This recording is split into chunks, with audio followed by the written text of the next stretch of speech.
Welcome back to English Buddy Podcast. I'm Sam. And I'm Sophia. Today, we're diving into a really practical topic that every traveler needs, asking for directions in English. Exactly. Imagine you're visiting a new city, maybe London or New York, and you need to find the nearest subway station or a famous landmark. What do? That's where today's lesson comes in. By the end of this episode, you'll be able to confidently ask for directions, understand the responses you get, and even give directions to someone else. We'll cover essential phrases, practice for the real life situations, and give you some tasks to try on your own. And before we jump in, if you're enjoying our podcast and finding it helpful, please give us a thumbs up and subscribe to our channel. It really helps us keep creating content for you. Alrighty, let's get started.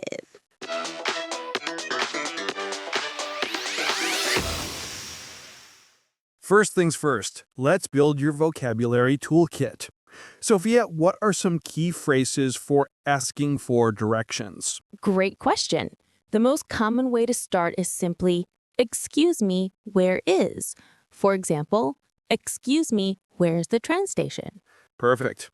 You can also say, how do I get to? Like, how do I get to Central Park? Another useful one is, could you tell me how to get to? This sounds a bit more polite. Could you tell me how to get to the museum? And if you're completely lost, you might ask, am I going in the right direction for? Followed by your destination. Now, let's talk about what you'll hear when someone gives you directions. The most common words are prepositions and direction words. Right, you'll hear things like go straight or go straight ahead. This means continue in the same direction without turning. Then there's turn left and turn right.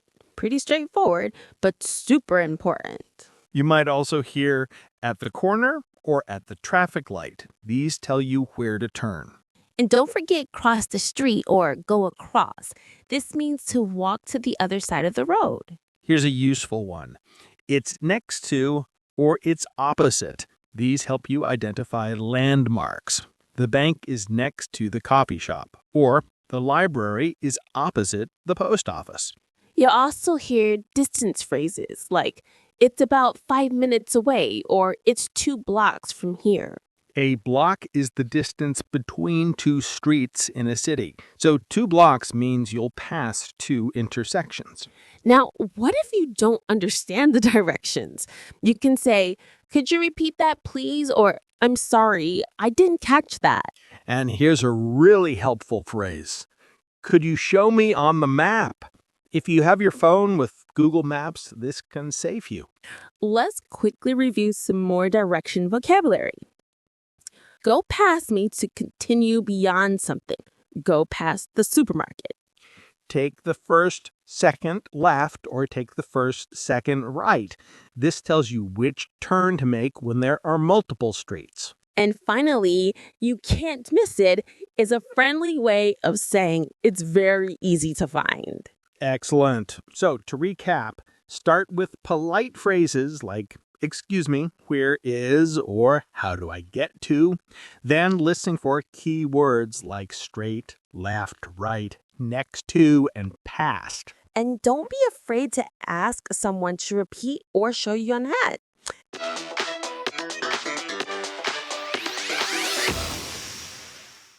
Now let's hear how this sounds in a real conversation. Sophia and I will act out a scenario. I'm a tourist in London, and Sophia is a local. Ready when you are. Excuse me, could you help me? I'm trying to find the British Museum. Of course. It's not too far from here. Do you see that traffic light ahead? Yes, I do. Okay, go straight until you reach the traffic light, then turn left onto Great Russell Street. Turn left at the traffic light. Got it. Then walk straight for about 2 blocks. You'll pass a small park on your right. A park on the right. Okay. After the park, the museum will be on your left. It's a big building. You can't miss it. So straight to the traffic light, turn left, walk 2 blocks past the park, and it's on the left? Exactly. It should take you about 7 minutes on foot. Thank you so much. That's very clear. You're welcome. Enjoy your visit. Perfect example. Notice how I confirm the directions by repeating them back? Yes, that's a great strategy. It shows you're listening and it helps you remember the steps. And Sophia used clear landmarks like the traffic light and a small park to make it easier. Exactly. When given directions, landmarks are super helpful because street names can be confusing.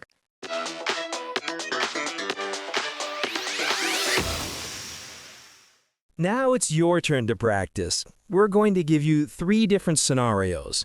For each scenario, we want you to pause the podcast and practice saying the question out loud. Then try to imagine the directions you might hear. Ready? Here's scenario number 1. Scenario 1, you're at a hotel and you want to find the nearest ATM. What do you ask the receptionist? Pause here and try it yourself. Here's one way. Excuse me, where's the nearest ATM? Or, could you tell me how to get to the nearest cash machine? Good. Now imagine the receptionist says, "Go out of the hotel and turn right. Walk straight for 1 block and you'll see a bank on the corner. The ATM is right there." Did you understand that? Let me repeat. Turn right, walk 1 block, ATM at the bank on the corner. Scenario number 2. You're walking in the city center and you need to find the subway station. You see someone on the street. What do you say? Pause and practice. You could say, "Excuse me, how do I get to the subway station?" Or, "Could you point me to the nearest metro station?" Now imagine they respond. Sure. Keep going straight, then take the second left. Go down that street and you'll see the entrance on your right. It's about 3 minutes away. Let's break that down. Keep going straight, second left, entrance on the right, 3 minutes. Scenario 3. This time, you're giving directions. Imagine someone asks you, "Excuse me, where's the post office?" The post office is across the street and to the right. Try giving directions yourself. Pause here. Here's how you might answer. It's across the street, cross here, then turn right. It's the blue building. You can't miss it. Or you could say, "Go across the street and turn right. The post office is right there next to the pharmacy." Notice how we use landmarks, the blue building or next to the pharmacy. Great job practicing. These scenarios cover the most common situations you'll face. Remember, the more you practice out loud, the more natural it will feel when you're in a real situation. And don't worry about making mistakes. Native speakers are usually very helpful when you're asking for directions.